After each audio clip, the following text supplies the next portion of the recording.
Hello साथीहरू, दर्शन नमस्कार। अनि जोरले भन्न चाहे यति बेला चाहिँ म गलेङ नगरपालिका वडा नम्बर 8 रिपमा छु र यो गाउँको बीचमा रहेको बाटोबाट यात्रा गरिरहँदा छेउ कोणमा रहेका यी सुन्दर सुन्दर दृश्यहरू मैले आफ्नो मोबाइलले भ्याएसम्म कैद गर्दै हिँडिरहेको छु। यो गाउँको बीचबाट बाटो छ भने छेउ कोणमा एकदमै राम्रा आरसीसी घरहरू बनेका छन्।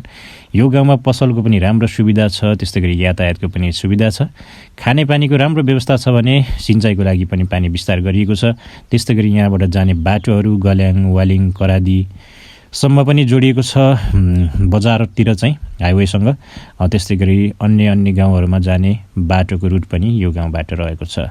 यो गाउँमा कृषिमा निकै अगाडि छन् मान्छेहरू, त्यस्तै गरी खेलकुदमा पनि निकै अगाडि छन्। आमा पार्टी क्लबहरू दर्ता छन्, जसले चाहिँ गाउँ विकासको लागि निकै सक्रियता देखाउने गर्दछ। एकदमै मिलनसार व्यक्तिहरूको बसाइरहेको छ यो रिपको गाउँमा। त्यस्तै गरी सिँचाइको राम्रो व्यवस्था भएको हुनाले यहाँ नगदे बालीहरू पनि मस्तसँग लगाउने गरिन्छ। ठुला राम्रा बारीहरू छन् र त्यस्तै गरी स्कुलको लागि नजिकै निजी विद्यालय रहेको छ।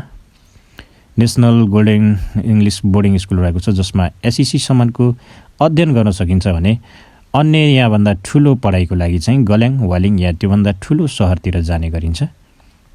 धेरै कुराले सुविधा सम्पन्न यो गाउँमा मगर बस्ती मात्रै रहेको छ, मगर टोल मात्रै रहेको छ।